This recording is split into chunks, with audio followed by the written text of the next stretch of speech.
My modded PS2 video is my most viewed video, behind the stupid pop socket one. So 2.5 years later, it's about time I make a second video on modding the PS2. High-Speed Edo, the people behind the budget HDMI mods for the N64 and Dreamcast, finally dropped one for the PlayStation 2. Well, for the Slim specifically, and it's only the 7000 models, and there's like 10 different versions of it. Anyway, we're gonna go over everything from the installation process to the finished product and see if this is actually worth $50.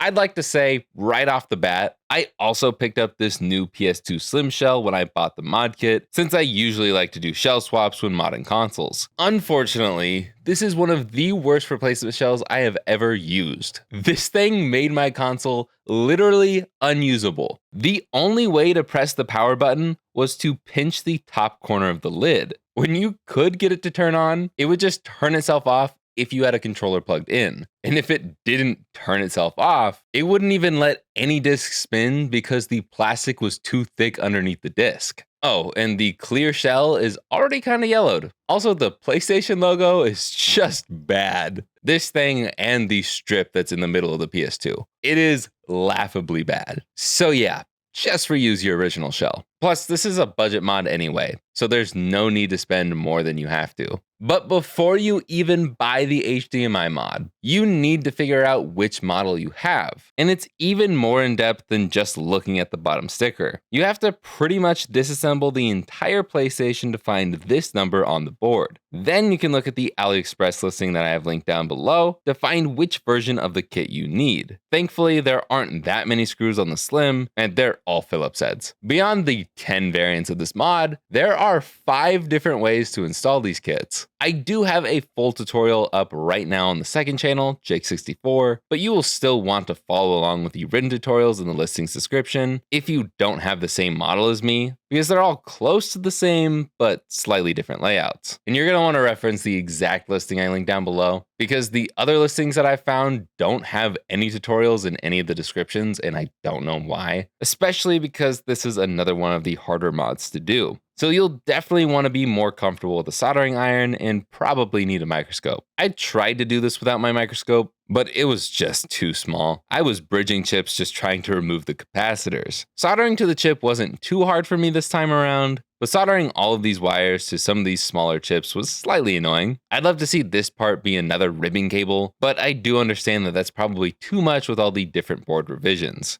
For this mod, you will lose the dial-up port, but I am a-okay with that, because it makes it so I barely have to do any sanding for the HDMI port. I was actually very excited to see that this was finally a full-size HDMI port, but on second thought, I kinda wish this was a mini HDMI. That way I wouldn't have to do any trimming to the plastic. You just slot right into the dial-up port, no problem. I mean, either way, there's still gonna be giant gaps in the plastic, so might as well go with the smaller port to make it even easier, right? But that really is just a nitpick, because it really didn't take that long at all to sand that down. Anyway, let's finally get to the finished product. For the first time with these budget HDMI mods, I actually like the different color settings, because at least on the first God of War, it lines up the super dark intro in a way that isn't terribly ugly, but still 90% of the time, I'm just gonna leave it on the standard setting. There are also 3 different aspect ratios at 480p and 1080p, as well as 3 different deinterlacing modes. I really don't know anything about deinterlacing, so I'm not even going to pretend like I know, but it seems cool that you also have the motion threshold setting to adjust it, whatever that does. Personally, I think this mod looks great for $50, until you try to read any text. I genuinely thought I was on the 480p setting because it looked so bad. And it's not just in God of War, unfortunately. Comparing it to the output from my much more expensive RetroTink 5X Pro, it obviously looks a lot cleaner, but the text is still not the best, so it's really up to you whether or not you think it's actually worth it. But then I loaded up Nicktoons Battle for Volcano Island and was absolutely blown away by how much better the text did look. Look at this text! Wow, this actually looks good. What's going on? What? Why is this text legible? Why is this so much better? What's going on? Okay, now I'm confused, because this is what I want to see. This looks great. What did THQ do that Santa Monica Studios and Square Enix couldn't do. Like, look at that. Why does this look so good? I have no idea why this looks so good compared to the others, but this is what I was expecting to see from all of the PS2 games. I really don't have much more to say about the visuals of this thing, so if you want to see more gameplay, you can find more at the end of the second channel's tutorial that's linked down below. But before I end this video, I will compare this mod to AV and the 5X Pro. Obviously, the 5X Pro is much cleaner than the $50 budget mod, but honestly, it wasn't as big of a step up as I thought. And even though it's not nearly as crisp, the rather old AV output's blurriness somehow makes the text slightly more legible. Oh, and yeah, the whole capture card thing that's happened with the past two budget HDMI mods, that is somehow fixed in this one. Maybe they figured it out or it just doesn't happen with the PS2. I don't know. So you can use capture cards with this thing. Hopefully they make new revisions for the other HDMI mods so that doesn't happen anymore. Because as a content creator, that's annoying. So do I recommend this thing?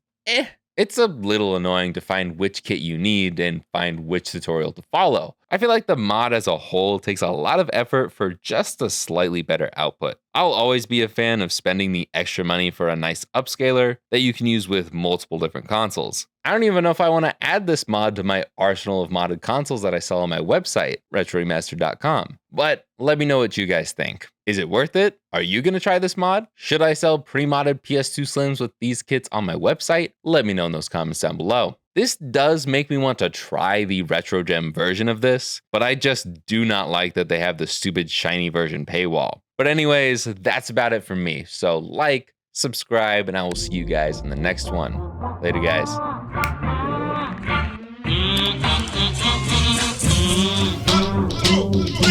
I really hope that the PS2 video surpasses the Pop Socket video. Please don't watch the Pop Socket video. It's like 20,000 views away. Please let it outperform the Pop Socket video, man. It's been years.